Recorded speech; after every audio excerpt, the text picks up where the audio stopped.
जबलपुर के कलेक्ट्रेट कार्यालय पहुंचकर जागेश्वर तिवारी नामक युवक ने कलेक्टर से न्याय की गुहार लगाते हुए सूदखोर से खुद की और उसके परिवार की रक्षा करने की मांग की है। पीड़ित ने जानकारी देते हुए बताया कि वह खेती किसानी का काम करता है, जिसके चलते उसने मझोली निवासी सत्येंद्र सोनी से कुछ रुपये उधार लिए थे, जिसके एवज में उसने कुछ चेक और कोरे स्टाम्प पेपर पर हस्ताक्षर कर सत्येंद्र सोनी को दिए थे, जिसमें उसकी खेती की जमीन सहित महाराजपुर में एक आवासीय प्लांट भी शामिल था। सूदखोर सत्येंद्र द्वारा लगातार चक्रवर्ती ब्याज का कुचक्र चलते हुए मूलधन की राशि को 20 गुना बढ़ा दिया गया, जिससे पीड़ित का कर्ज चुका पाना नामुमकिन हो गया। इसके बाद लगातार सूदखोर द्वारा पीड़ित और उसके परिवार को बदनाम करने की धमकी दी जा रही है, जिसके चलते सूदखोर की प्रताड़ना से पीड़ित शारीरिक, आर्थिक और मानसिक रूप से प्रभावित है। अब तक पीड़ित द्वारा 71 लाख रुपए सूदखोर को चुकाया जा चुका है, लेकिन उसके बावजूद भी सूदखोर कई लाखों का हिसाब बनाकर रखा हुआ है। पीड़ित ने कलेक्ट्रेट कार्यालय में लिखित आवेदन देकर सूदखोर की प्रताड़ना से निजात दिलाने की मांग की है।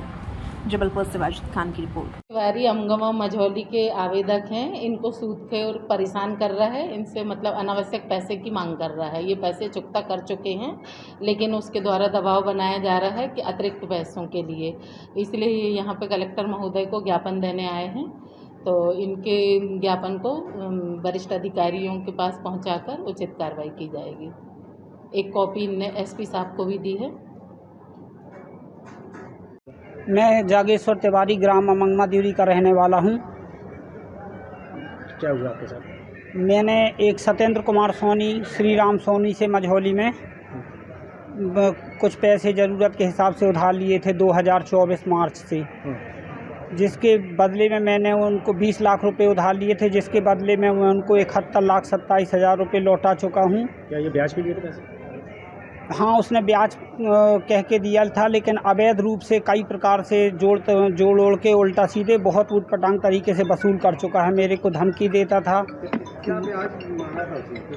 पहले मेरी उससे 5% मासिक दर की ब्याज की बात हुई थी, जिसको उसने गलत तरीके से जोड़ा और उसका 20-30%, 40% बनाया। कुछ का कुछ लिखवा लेता था, जिसके कारण मैं बहुत अधिक प्रताड़ित होता था। उसका विरोध करने पर वो बोलता था कि मैं जान से मार दूंगा, बका मार दूंगा, तुमको गांव में आके बेइज्जत करूंगा, कुछ भी कहीं भी मतलब परेशान करूंगा। इससे प्रताड़ित होकर मैं अपने घर वालों को भी ये सूचना नहीं दे पा रहा था। जब मेरी कुल मिला के आत्महत्या होने की कगार हो गई, मेरा परिवार बर्बाद हो चुका पूरी तरह, ज़मीन बिक गई, ज़मीन गिरवी रख के उसको पैसे दिए। अब जब बहुत ज़्यादा प्रताड़ित हो गए माता पिता बच्चे, तब मैं इस प्रक्रिया से तंग होकर मैं शिकायत के लिए आगे आया अपनी हिम्मत करके, नहीं तो मैं और मेरा पूरा परिवार मरने की स्थिति पर है। ये क्या करता है जिससे आपने पैसे दिए? वो मझौली में दुकान है उसके सोने चांदी की, वो ये ब्याज का धंधा करता है। और कितने पैसे मांग रहा है आपसे? अभी 25 से 30 लाख रुपए मांगने की मांग रहा है, और ना देने पर जो ज़मीन अमीन लिखवाई है उसकी रजिस्ट्री करवाने की धमकी दे रहा है कि रजिस्ट्री करवा लूँगा, और रजिस्ट्री नहीं तो आप करके चल के दीजिए मुझको। क्या चाहते हो आप? उसके ऊपर बहुत ज़्यादा प्रताड़ित कर चुका है। उसके ऊपर पूर्ण रूप से कार्रवाई होनी चाहिए, जबकि ताकि मैं भी प्रताड़ना से बचूं और किसी को इस तरीके से प्रताड़ित ना करे। और मेरे को अगर उससे कुछ मतलब वापसी मिल जाती तो मेरी ज़मीन अमीन उठ जाती, जिसके कारण में थोड़ा मेरा परिवार सुखी हो जाता। आपने इसकी थाने में शिकायत की? मझौली थाने में शिकायत की है, और SDO सर के यहाँ सिहोरा में भी शिकायत की है। आपका नाम? जागेश्वर प्रसाद तिवारी।